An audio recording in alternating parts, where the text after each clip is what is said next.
안녕하세요. 저는 경기도 수원에 살고 있는 이제 41살 되는 여자예요. 오늘 여러분께 정말 가면을 쓰고 있는 사람처럼 갑자기 돌변해버린 남편에 대해 말해보려고 합니다. 저는 어릴 때부터 헤어 디자이너가 되는 게 꿈이었습니다. 그래서 업계 최고 유명한 미용실의 원장이 되겠다는 큰 포부를 가지고 20살에 홀로 서울로 상경했었지요. 미용학과를 졸업하고 헤어샵 막내부터 시작해서 10년 동안 열심히 일만 했습니다. 열심히 돈을 모으기 위해 투잡까지 뛰었던 터라 제대로 된 연애는 하지도 못했죠. 그 결과 35살에 대전에서 제가 직접 미용실을 차려서 원장까지 되었습니다. 그리고 제 나이 40이 되던 해 남편을 처음 만났습니다. 저보다 10살이나 어린 남편은 대학로 앞에서 술집을 운영하던 사장이었습니다. 평소 친하게 연락하고 지내던 동생이 그 대학교 앞에서 술 마시자고 연락이 왔었어요. 그런데 대학교 앞 술집들이 장사가 잘 되는지 들어가려면 전부 30분씩 기다렸어야 했어요. 걷다가 웨이팅이 없는 술집을 찾게 되었고 그 술집 사장이 남편이었습니다. 생각보다 분위기도 좋고 무엇보다 사장 얼굴이 잘생겼었어요. 키도 크고 얼굴도 잘생긴 데다 사람들에게 친절하고 싹싹하게 잘 하더라고요. 속으로 호감이었는데 아는 동생이 알고 보니 그 사장이랑 친분이 있다고 하더라고요. 사장도 그런 제 마음을 눈치라도 챈 것처럼 저희 테이블에 다가와 말을 걸더군요. 안녕하세요. 지영이 맞지? 아, 오랜만이다. 우리 가게 일부러 찾아와 준 거야? 친구분은 처음 보네요. 저희 가게 안주는 좀 괜찮나요? 오빠, 대학교 졸업하고 처음 보는 것 같아. 잘 지냈어? 대학교 앞에 가게 차린 거 처음 알았네. 아, 이 언니는 친구는 아니고 나 일하다가 엄청 친해진 언니인데 올해 40살이고 엄청 착해. 그렇게 안 보이지? 언니라고? 와, 엄청 그 나이로 안 보이세요. 혹시 지영이가 일하면서 실수는 안 하던가요? 저는 최승보라고 합니다. 우리 친해져요. 아, 안녕하세요. 지영이랑 엄청 친한가 봐요. 안 그래도 지영이가 저 남자친구 만들어주겠다고 여기저기 데리고 다녀줘서 이런 데도 와보네요. 오빠, 이 언니 40살 때까지 제대로 연애도 못 해봤어. 아는 사람 중에 언니 소개해줄 사람 없어? 얼굴도 이뻐, 미용실 원장에다 돈도 많은데. 와, 엄청 능력자시네요.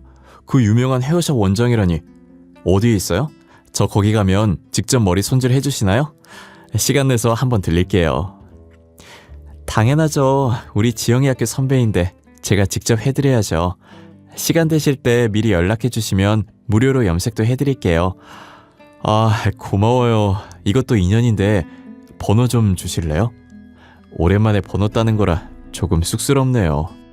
제 번호를 받아간 남자는 부끄러운지 얼굴이 빨개졌더라고요. 그래서 같이 간 동생이 이건 그린라이트라며 제게 귓속말로 잘해보라고 밀어줬어요. 사장님은 그 이후로도 저희 테이블에 와서 안주도 서비스로 주면서 저한테 계속 말을 걸더군요. 아는 동생을 택시 타고 집으로 보내주고 저도 따로 택시를 기다리고 있었어요. 저 멀리서 사장님이 직접 뛰어오시고는 연락 자주 해도 되냐고 물어보시더라고요. 저는 오랜만에 떨린 가슴을 주체하지 못하고 곧바로 좋다고 해버렸죠. 그렇게 술집 사장과 연애를 시작했습니다. 저는 마치 대학생 때로 돌아간 것처럼 꽤 설레는 데이트를 했었답니다. 그러던 어느 날 친정엄마가 말도 안 하고 제 자취방에 놀러 오셨습니다. 우리 딸 오랜만에 얼굴 보는데 표정이 좋아 보이네. 하고 있는 일이 잘 되고 있어서 그런가? 일이야 늘 좋지. 갑자기 연락도 없이 여긴 어쩐 일이야? 집에 무슨 일이 있는 건 아니지? 아유, 우리 딸 얼굴도 보고 싶고 엄마가 기가 막힌 선자리 하나 알아놨거든. 네 나이도 있고 이젠 정말 시집가야 하지 않겠니? 그렇게 말씀하시고는 가방을 뒤적이며 한 장의 사진을 저에게 들이미셨습니다. 저의 내키지 않은 듯한 표정과 행동을 보고 엄마는 사진을 손에 쥐어주셨어요. 아, 참. 엄마, 나 아직 결혼까지는 생각 없다니까요. 이렇게 막무가내로 말도 없이 잡아버리면 어떻게 하라고. 너 정말 이러다가 늙어 죽고 싶어서 그래? 이 총각이 얼마나 성실하고 좋은 사람인데. 이참에 엄마 말 듣고 시집가서 빨리 애도 낳아. 엄마, 실은 말이야. 나 연애하고 있어. 나이 차이는 좀 많이 나지만 좋은 사람인 것 같더라고. 저는 어쩔 수 없이 연애 사실을 엄마에게 털어놓았고 엄마는 너무 좋아하셨습니다. 당장 얼굴이라도 보여달라는 엄마를 겨우겨우 달래서 집으로 돌려보내고 따로 연락을 해서 약속 장소를 잡겠으니 조금만 기다려달라고 했죠. 그날 저는 기대 반 걱정 반으로 제 남자친구에게 전화를 걸었습니다. 여보세요? 이 시간에 무슨 일이에요? 저 지금 손님 오셔서 통화하기 좀 어려울 것 같은데. 정말 바쁜 시간에 미안해. 사실은 그게 아까 우리 엄마가 집에 오셨거든. 너랑 연애하는 거 아셨어. 그래요? 난 또 뭐라고. 별일도 아닌 걸로. 그것 때문에 걱정돼서 전화한 거예요? 아니, 그런 건 아닌데 엄마가 이번 주에 좀 만나자고 하시네. 계속 궁금해하셔서 내가 연락해본다고 말씀드렸거든. 혹시 괜찮은가 해서. 저는 만난 지 얼마 되지도 않은 여자가 바로 엄마를 소개시켜준다고 하면 분명 부담스러워 거절하거나 불편한 기색을 보일 줄 알았어요. 하지만 제 남자친구의 반응은 예상을 빗나갔죠. 그래 좋아요. 이번 주에 어머니께 편하신 시간 물어봐줘요. 장소 정해지면 나한테 바로 연락 주고요. 바빠서 끊을게요. 그래 알겠어. 엄마랑 다시 통화해보고 바로 연락해줄게. 바쁜데 미안해. 일 열심히 해. 저는 생각보다 무덤덤한 남친의 모습에 당황스러웠지만 한편으로는 기분이 매우 좋았습니다. 그날 밤 엄마와 통화 후 저희 집 근처 카페로 약속 장소를 정했습니다. 걱정 반 기대 반으로 저는 남친과 함께 엄마를 만나러 갔어요. 처음 뵙겠습니다. 윤승보라고 합니다. 미영씨와는 만난 지 얼마 되지 않았지만 잘 지내고 있습니다. 아유, 나야말로 너무 반가워요. 내 딸이 하도 선을 안 본다길래 왜 그러나 했더니 여기 이렇게 멋진 남자친구가 있었네요. 감사합니다. 저도 항상 미영씨에게 신세지고 있어요. 워낙 어른스러워서 제가 많이 의지하고 있습니다. 그날의 분위기는 정말 화목했습니다. 불편함도 없었고 서로가 웃음꽃이 피며 시간 가는 줄 모르고 셋은 수다 삼매경에 빠져들었죠. 그렇게 한참이 지나서 엄마는 목소리를 가라앉히고 남자친구에게 묻더군요. 승보씨, 우리 딸하고 나이 차이가 많이 난다죠? 승보씨는 아직 젊지만 우리 딸은 곧 40이고 난 내 딸이 얼른 결혼하길 원해요. 엄마 갑자기 무슨 소리야. 잘 놀다가. 승보씨 불편하게 왜 그런 말을 해요. 네, 안 그래도 전 결혼할 생각으로 만남을 가지고 있었어요. 미영씨의 생각은 어떨지 모르지만 전 미영씨를 사랑하고 있습니다. 사실 저도 너무너무 결혼을 하고 싶었지만 제가 남친보다 훨씬 나이가 많고 제가 먼저 결혼하자고 말하기에는 너무 양심이 없는 건가 싶기도 했었거든요. 하지만 오늘 본 남친의 적극적인 행동에 저는 결혼을 결심하는 계기가 되었습니다. 그래서 저도 더 이상 소심하게 굴지 않고 모든 사람 앞에서 당당해지기로 했죠.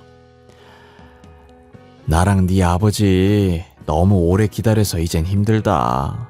질질 끌면서 결혼 기다리는 건 이제 못하겠어. 그럼 언제쯤 하는 게 좋을까요? 저도 빨리 할수록 좋습니다, 장모님. 미영씨가 제 마음 받아주면 저는 1년 안에 결혼할 수 있습니다. 남친은 저와의 결혼에 확신이 있는 듯 보였습니다. 그리고 얼마 후 서로 결혼까지 약속하였고 남편의 집에 정식으로 인사를 드리러 갔습니다. 하지만 저희 부모님을 만날 때마다 훨씬 긴장되고 어려웠으며 다리가 떨리기까지 했습니다. 처음 뵙겠습니다. 박미영이라고 합니다. 어서 와요. 승부랑 같이 여기 앉아요. 어머님은 떨떠름한 표정으로 대충 인사를 해주셨고 저는 살면서 가장 불편한 식사를 했습니다. 밥이 입으로 들어가는지 코로 들어가는지도 모를 정도로 분위기는 삭막했죠. 제 나이를 알고 계시는지 밥 먹는 동안에도 한숨을 쉬며 저를 훑어보셨습니다. 미영 씨는 뭐 하느라고 그 나이 먹도록 시집을 안 갔어요? 게다가 우리 승부하고는 차이가 너무 많이 나고. 그 분위기를 더욱 삭막하게 만든 예비 시어머니의 한마디가 온 집안을 얼어붙게 만들었어요. 저는 음식을 목구멍으로 넘기지 못하고 물을 몇 모금 마신 뒤 조심스럽게 이야기했습니다. 저는 일하면서 너무 바쁘게만 살아왔습니다. 그러다가 우연히 승보 씨처럼 좋은 사람을 만났고요. 맞아. 우리 미영 씨 지금 유명한 미용실 원장이란 말이야. 그러니까 바빠서 지금껏 연애를 못한 거지. 미용실 원장이고 뭐고 나이 차이가 이렇게 많이 나는데 결혼해서 애 낳아도 완전 노산 아니냐고. 어머니, 그건 저희가 노력 많이 해보겠습니다. 너무 걱정 마세요. 그리고 요즘은 의학도 발달해서 그렇게 크게 어려움은 없을 거예요. 그래, 노산이면 어떠냐? 건강한 아들 한 명 낳아주면 되는 거지. 네 엄마 괜히 너 장가 간다니까 서운한가 보다. 어려울 거라는 예상은 했지만 이렇게까지 어려울 줄 몰랐습니다.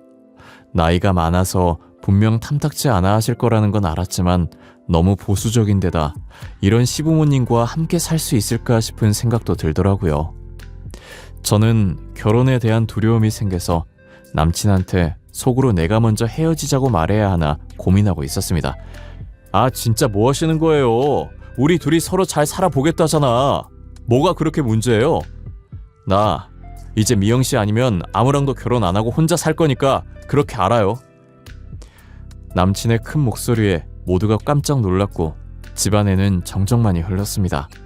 하지만 저는 시부모님 앞에서 큰 소리로 제 편을 들어준 남친의 모습에 감동했죠. 그래서 저도 용기를 내기로 마음먹고 시어머니께 당당하게 말했습니다. 어머니, 저도 노력 많이 할게요. 제가 부족한 게 많지만 그래도 승보씨 힘들지 않게 제가 옆에서 잘 도우며 살겠습니다. 아휴, 내가 정말 승보 저 녀석 때문에 못 살아. 너 나중에 후회하지나 마. 결혼 후에 우리 아들 앞길 막는 행동은 하지 마세요. 이렇게 말하시고는 어머님은 혼자 방으로 획 들어가 버리셨어요. 그렇게 저와 남편은 어렵게 상견례 날짜를 받아 빠른 시일에 결혼식 날짜를 받아 준비했어요. 연애 1년 만에 우리는 결혼에 골인하여 부부가 되었습니다. 그 어렵던 모든 관문이 끝난 것 같아 홀가분했어요. 양가의 어떤 도움도 없이 우리 부부는 힘을 합쳐 신혼생활을 꾸려나갔습니다. 집은 남편이 그동안에 모아온 돈으로 마련했고 저는 혼수로 가전제품을 준비했어요. 힘들게 한 결혼이니만큼 이제 서로 함께 힘을 합쳐 서로에게 부족한 점을 채워주며 살면 되겠지라는 생각으로 행복한 신혼생활을 기대했죠. 하지만 그렇게 시작한 신혼생활은 고작 1년 만에 산산조각이 났습니다. 여보, 나 오늘 좀 허리가 아프네. 저녁 장사 못 도와줄 것 같은데 어쩌지? 병원 가서 물리치료 좀 받아봐야 할 것 같은데. 뭐? 아, 그럼 그 많은 일을 나 혼자 다 하라는 거야? 아, 이렇게 병원 갈 거였으면 양심적으로 알바생이라도 몇 명 뽑아주던가. 우리 결혼한 지 얼마 안 돼서 나간 돈이 많다고 했잖아. 당분간은 내 돈으로 사람 쓰기 힘들어. 아, 몰라. 나이가 많으면 운동이라도 해서 안 아프게 관리하면 되잖아. 아이, 당신 때문에 오늘 하루 종일 나만 개고생하게 생겼네. 그렇게 말하고는 남편의 현관문을 쾅 하고 세차게 닫고는 가게를 출근했죠. 저는 화를 내고 나가버린 남편이 마음에 걸려 하는 수 없이 퇴근 후에 아픈 허리를 이끌고 가게로 갔어요. 그런데 가게에 갔더니 손님은 한 명도 없고 남편이 친구들과 함께 술판을 벌이고 있었습니다. 제가 문을 열고 들어가자 남편은 제 눈길을 피한 채 친구들과 술만 마시더군요. 그러더니 친구들한테 남편은 큰 소리로 이렇게 말했어요. 아줌마, 오늘 홀서빙은 내가 할 테니까 들어가서 설거지나 좀 해주세요. 손님도 없고 하니까 제가 필요하면 부를게요. 아, 이 식당에서 일하는 아주머니셔? 그런데 되게 사진에서 보던 네 와이프랑 조금 닮은 것 같은데. 아닌가?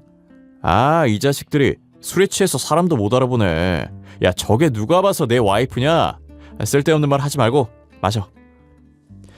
남편은 그렇게 친구들 앞에서 저를 아르바이트하는 주방 아줌마로 소개했습니다. 얼떨결에 주방으로 들어간 저는 말 한마디 걸지 못하고 소리 없이 한참을 울었죠. 그렇게 친구들의 술판이 끝날 때까지 저는 주방에 틀어박혀 있기만 했습니다. 그 뒤 친구들을 집으로 보내고 남편이 주방으로 들어왔어요. 뭐야, 허리 아파서 못 온다더니 여긴 왜 왔어? 퇴근하고 병원 가서 물리치료 받는다며. 할 말이 고작 그거야? 아까 친구들 앞에서 왜 그랬어? 나를 주방 아줌마로 소개하던데 뭐 하는 짓이냐고. 그래 미안해. 술 마시고 하도 정신없어서 그랬어. 그만하고 집에 가. 여긴 내가 마무리하고 갈게. 한숨 쉬며 저와 대화를 피하려고만 하는 남편을 보니 더 화가 나서 소리를 질렀습니다. 아까 친구들 앞에서 왜 그랬냐고 내가 묻잖아. 똑바로 대답해.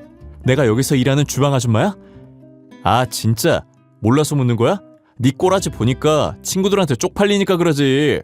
대체 옷은 왜 그렇게 입고 오는 건데? 뭐? 내가 쪽팔려? 뭐가 그렇게 쪽팔려? 나 오늘 허리 아픈데 당신 도와주려고 바로 가게 온 거잖아. 나이 많다고 광고하고 다녀? 옷은 그렇다 쳐. 손목 보호대, 목에 붙인 파스. 친구들한테 아예 할머니랑 사귄다고 말할까? 하여튼 나이가 많아서 골골대기만 하고. 아유. 그렇게 말하는 남편을 보면서 이 결혼은 더 이상 행복하지 못할 것이라는 확신이 들었죠. 그 일이 있은 후 저는 트라우마가 생겼고 특히 남편의 친구들 눈에는 절대 띄지 않게 노력했어요.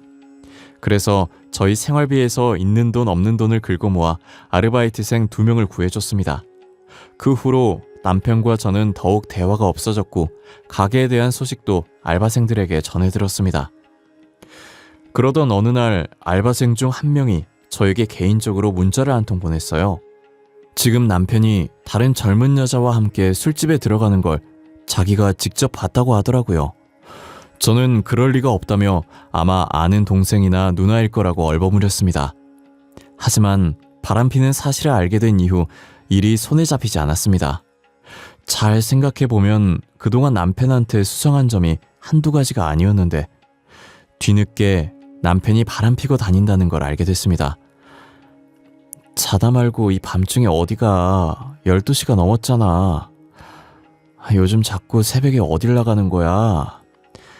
신경 끄고 잠이나 자. 대학교 친구가 갑자기 보자고 했어. 그리고 나 오늘 집에 못 들어와. 그러니까 저번처럼 계속 전화하지 마. 너 한두 번이 아니잖아. 요즘 매일같이 그러잖아.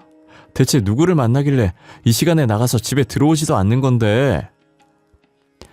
남편은 제 말에 대꾸도 하지 않고 나가더니 또 연락이 없었습니다. 어쩌다 겨우 연락이 닿으면 바로 가게로 출근하겠다면서 끊어버리기 일쑤였죠. 그뿐 아니라 가게에서 나오는 매출을 전혀 말해주지도 않았고 가게에서 벌어들이는 돈까지 자신이 홀라당 다 써버리더군요. 생활비도 한 푼도 주지 않았고요. 저는 문자를 보내준 그 알바생을 직접 만나서 이것저것 물어보고 싶었지만 남편보다 10살 많은 나이 때문에 주변에서 어떻게 나를 볼까, 혹시 이혼하게 되면 평생 혼자 살 수 있을까 이런저런 생각 때문에 결국 알바생에게 더 묻지는 못했습니다. 그냥 애써 무시했다는 게 맞겠네요. 스스로 자신감이 없던 탓에 남편의 외도 사실을 애써 모른 척했습니다. 여보, 왜 자꾸 당신 수입 나한테 말도 안 하고 혼자서 다 쓰는 거야? 우리 빚도 많이 남았어. 같이 한 푼 한 푼 모아서 빚 갚아 나가야지. 어디에 그렇게 쓰길래 매일 돈 없다고 그래. 내가 당신한테 일일이 그런 거 보고해야 해? 제발 신경 좀 꺼. 나도 당신이 뭘 하고 다니던 전혀 터치 안 하잖아. 우리 부부야. 부부 사이에 서로 신경을 안 쓴다는 게 말이 되니? 내가 당신한테 많은 거 바라는 거 아니잖아. 그럼 난 뭐 큰 거 바라냐? 그냥 내가 뭘 하던 간에 신경 좀 쓰지 말라고. 너도 어디 가서 돈 쓰고 그렇게 살아. 나만 뭐라 하지 말고. 또다시 자리를 피해 방문을 열고 나가려는 남편을 붙잡고 이대로는 도저히 안 되겠다 싶어 떨리는 목소리로 남편에게 처음으로 말했어요. 너 설마 여자 생겼어? 그래서 그러는 거야? 요즘 돈 많이 쓰는 것도 여자 만난다고 쓰는 거니? 제발 아니기를 제발 아니라고 거짓말이라도 해주길 바라면서 대답을 기다렸지만 남편은 제 눈을 피하고 대답하지 않았습니다. 그리고는 집을 나가버렸어요. 그렇게 남편은 한동안 돌아오지 않았고 제가 전화나 문자를 남겨도 답장 하나 없었습니다. 알바생들에겐 남편이 가게에 출근했다는 소식만 전해드렸어요. 며칠 뒤 또다시 남편의 바람핀 현장을 목격했다는 연락이 심심찮게 오더군요. 그렇게 한 달이 지났습니다. 드디어 남편이 집으로 들어오더군요. 전화도 안 받고 문자도 씹고 뭐 하자는 거야? 내가 얼마나 걱정했는지 알아? 우리 다 터놓고 얘기 좀 하자, 응? 제발 여보. 남편은 애원하는 저를 보지도 않고 침대에 드러누워 핸드폰만 만지작거렸어요. 이제 아예 내 얼굴을 보지도 않네. 너 진짜 이렇게 막 나가는 사람이었어? 이렇게 할 거면 나하고 결혼 왜 했니? 야, 이제 나한테 그 어떤 잔소리도 하지 마. 그럼 또 나가서 네 연락 아예 다 씹어버릴 거야. 남편의 집을 나가버리겠다는 협박에 저는 말을 멈출 수밖에 없었습니다. 하지만 그것보다도 더 참기 힘들었던 건 남편이 이제 대놓고 바람을 핀다는 거예요. 아무 때나 장소와 시간에 얽매이지 않고 여자를 만나러 다녔고 급기야 제 앞에서 여자와 전화통화하는 것도 서슴지 않아 있습니다. 보다 못한 제가 마지막 자존심을 버리고 남편에게 빌다시피 말했어요. 내가 잘못했어 여보. 제발 가지마. 응? 당신한테 잔소리하지 않을게. 당신 귀찮게 하지 않을게. 그러니까 우리 다시 시작해보자. 응? 그만해. 나도 너 때문에 지친다고. 나이 많은 너랑 살면서 내가 얼마나 숨이 턱턱 막혔는지 알아? 나도 이제 어린 여자 만나서 새로 시작하고 싶어. 그러니까 좀 귀찮게 하지 마. 그래도 이건 아니잖아. 난 당신 와이프잖아. 어떻게 그렇게 말을 해? 그 여자가 뭐라고 나한테. 헤어지자. 이제 못 참겠다. 안 그래도 말하려고 했는데 지금 말해야겠네. 내가 만났던 애가 얼마 전 임신을 했어. 그래서 걔랑 결혼해서 같이 키워야 해. 그러니까 우리 이혼하자. 남편의 말을 듣고 충격으로 그 자리에 주저앉았어요. 주저앉은 저를 무시하고 남편은 집을 나가버렸죠. 저는 그 상간녀를 만나 결판을 짓기로 했습니다. 그래서 남편이 자고 있을 때 몰래 휴대폰을 확인해 상간녀의 번호를 저장해 두었습니다. 다음날 직장에 하루 휴가를 내고 남편 몰래 상간녀한테 전화로 만나자고 연락했습니다. 안녕하세요. 이혜진 씨죠? 당신 윤승보 씨 알죠? 만나서 할 이야기가 있으니까 30분 뒤에 화서역 앞에 있는 푸른 카페로 와요. 저는 심장이 마구 뛰었지만 아무렇지 않게 할 말을 하고 끊었습니다. 상간녀를 기다리는 동안에도 긴장돼서 입이 바짝 마르더군요. 얼마 뒤 문을 열고 저 멀리 하늘색 원피스를 입은 예쁘장한 젊은 여성이 들어왔죠. 저는 드디어 상간녀와 마주하게 되었어요. 아무 말도 하지 않는 저를 보고 상간녀가 먼저 말을 꺼내더군요. 저기 우리 승보 씨에 대해 얘기할 게 있으시다고요? 승보 씨는 어떻게 하시는 거예요? 우리 승보 씨요? 젊은 사람이 참 예의가 없네요. 내 앞에서 우리 승보 씨는 아니지 않나? 네?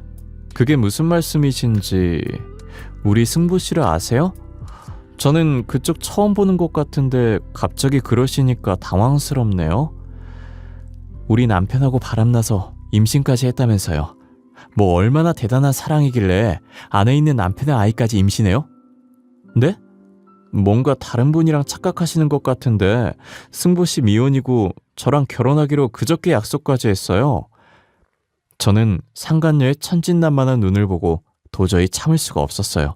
게다가 뻔뻔하게 제 앞에서 남편과 결혼을 한다고 하니 저는 미칠 노릇이었죠. 유부남하고 바람피고 다니는 거 부모님도 아세요? 나이도 어린데 벌써부터 그런 짓을 하고 다니면 안 되죠. 아니, 승보 씨가 유부남이라고요? 그럴 리 없어요. 승보 씨는 제가 처음이라고 했다고요. 그리고 저랑 함께 살고 있는데 어떻게 그 말을 믿어요? 정말로 유부남이란 건 몰랐다며 눈물을 뚝뚝 흘리는 상간녀의 말에 저는 어이가 없었습니다. 이런 젊고 어린 여자한테 자기가 유부남이란 것도 속이고 대체 무슨 생각으로 그 짓을 한 건지, 그저 불쌍한 여자의 인생을 망쳐놨구나 그런 생각만 들더군요. 그리고 남편에 대한 실망감에 손이 떨렸습니다. 제대로 복수해야겠다고 결심하고는 조용히 핸드폰으로 어플을 켜서 모든 대화를 녹음하기 시작했어요. 그리고 상간녀한테 진정하고 남편에 대해 아는 사실을 전부 말해보라고 했죠. 2달 전에 제가 남자친구와 헤어지고 혼자서 승보씨 가게에서 술을 마셨어요. 승보씨는 제 옆자리로 오더니 제 이야기를 들어줬고요. 저는 두 사람이 나 없이 그동안 얼마나 재미있었을까 하는 생각에 이를 악물었죠. 곧이은 상간녀의 말에 남편이 왜 이 여자와 바람을 폈는지 검은 속내를 알 수 있었습니다.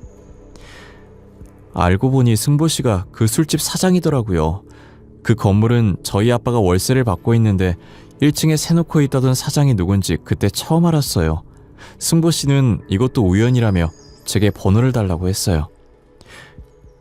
우리 남편 가게가 예진씨 아버지 건물이라고요?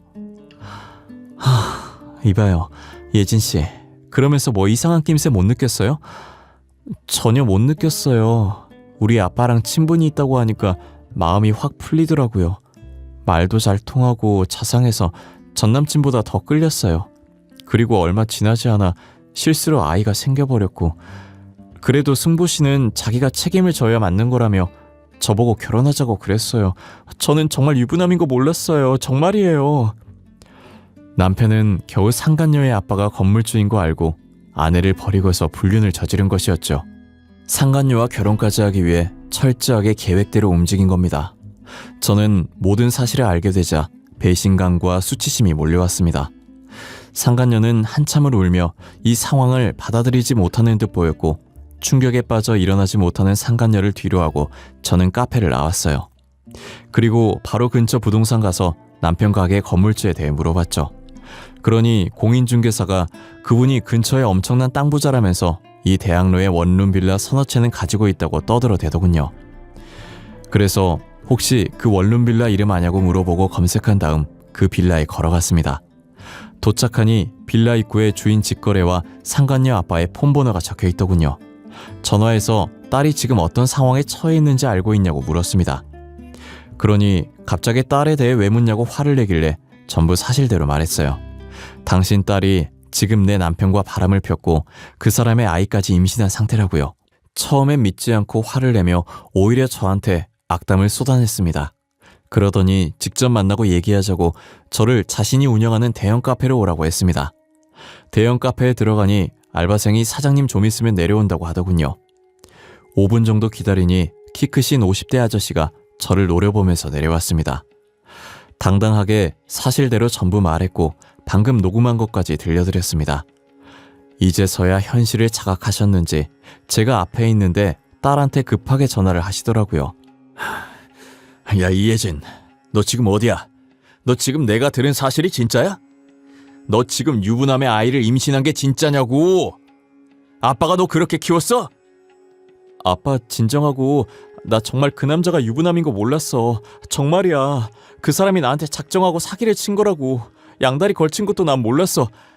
아유, 어쩌다 그렇게 된 거야. 내 딸이 미혼모라니. 너 정말 몰랐어? 너 그 애는 어떡하려고 그래? 어? 유부남의 애를 어떻게 혼자 키우려고 그래? 아빠, 그 사람이 나한테 이제 결혼하자고 그러더라. 나한테 유부남인 것도 말 안 해놓고 임신됐으니 나랑 결혼하재. 아빠, 나 어떡해? 상간녀 아빠는 그 말을 듣고 곧장 제 남편에게 전화를 해서 쌍욕을 퍼붓더군요. 얼마나 크게 화를 내던지 주변에 앉아있던 손님들이 기웃기웃거리면서 저희를 쳐다볼 정도였습니다. 흥분을 가라앉히지 못한 채 남편에게 전화를 걸더군요. 네, 사장님이 어쩐 일이십니까? 저한테 먼저 연락을 다 해주셨네요. 조만간 예진씨와 찾아뵙고 드릴 말씀이 있습니다. 너 우리 딸 데리고 무슨 짓을 한 거야? 네가 감히 내 딸 인생을 망쳐? 니깎게 감히? 네? 아니 그게 무슨 말씀이십니까, 사장님? 사기꾼이라뇨? 제가 왜 사기꾼입니까?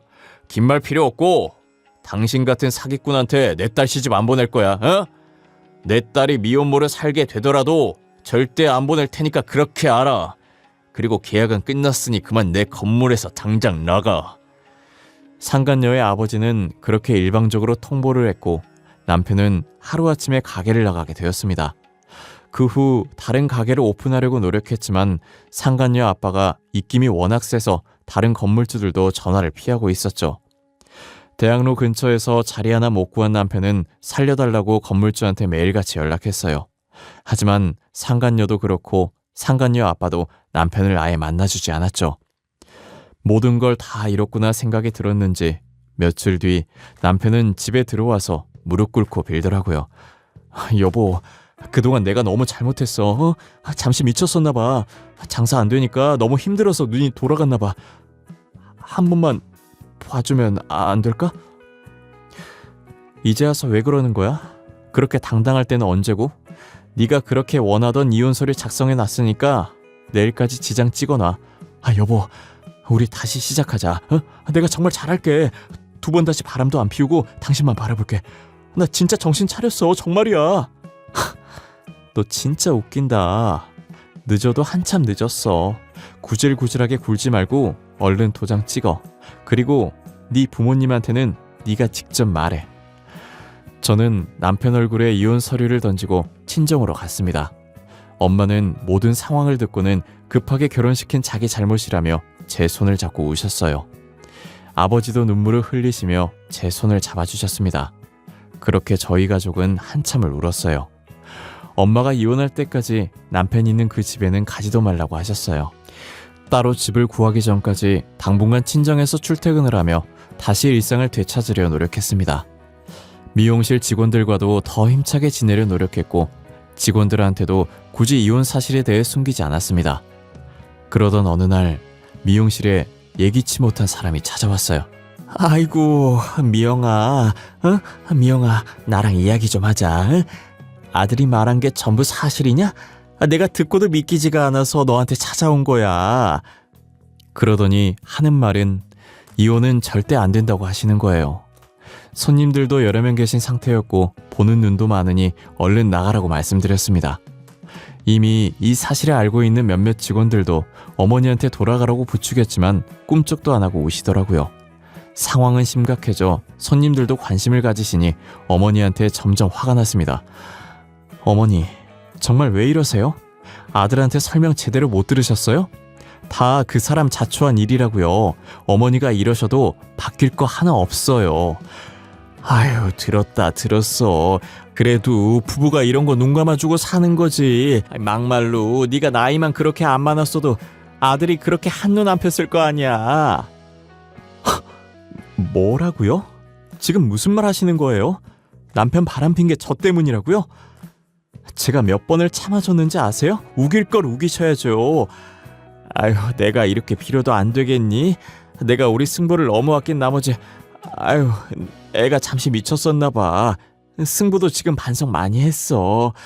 내가 나이도 많고 손주는 보고 눈을 감아야 하지 않겠니? 손주 만드셨잖아요. 잘난 아들이 자기 인생 한번 펴보겠다고 아무 잘못 없는 여자의 꼬드겨서 임신까지 시켜놓고 양심도 없으시네요.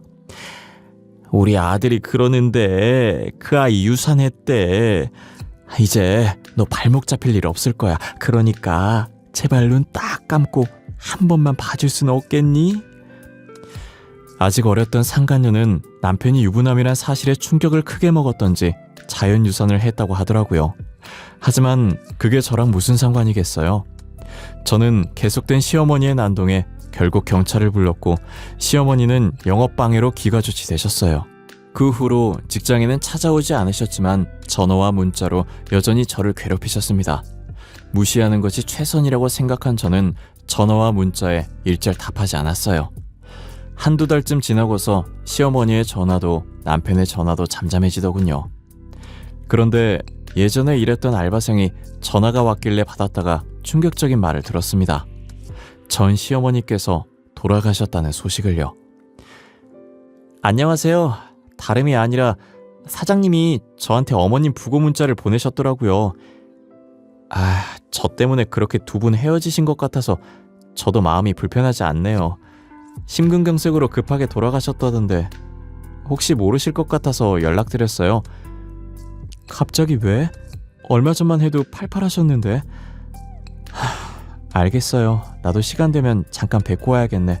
고마워요. 가고 싶진 않았지만 마지막 도리는 지켜야 할 것 같아 전 시어머니 장례식에 갔습니다. 저 멀리 전 남편과 전 시아버지, 그 외 친척분들이 보였고 저는 어머니께 인사만 드리고 조용히 나가려고 했습니다. 그러나 저를 본 남편이 제게 다가와 큰 소리로 말하더군요. 야, 네가 어디라고 여길 들어와? 네가 양심이 있으면 여기로 오면 안 되는 거 아니야? 나도 오고 싶어서 온 거 아니야. 최소한의 도리는 해야 되니까 온 거야. 그러니까 그만하고 조용히 있어. 사람들 다 쳐다보잖아. 우리 엄마 너 때문에 죽었어. 알아? 네가 그때 우리 엄마 신고하지만 않았어도 부탁만 들어줬어도 지금 그게 왜 나 때문이라는 거야? 너 정말 끝까지 정신 못 차렸구나. 네가 바람나서 정신 못 차리고 살다가 나한테 이혼당한 게 왜 내 잘못이야? 어? 저는 장례식에 온 모든 가족과 지인분들이 들을 수 있게 큰 소리로 말했습니다. 당황한 전 남편은 제 말에 할 말이 없었는지 힘으로 저를 끌어내보내려 했죠. 저는 지지 않고 전 남편의 행적을 큰 소리로 말했고 결국 저한테서 무릎을 꿇더군요.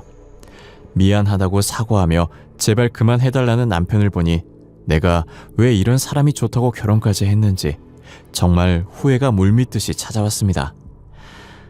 우리 두 번 다시 얼굴 보지 말자. 그리고 제발 사람답게 살아.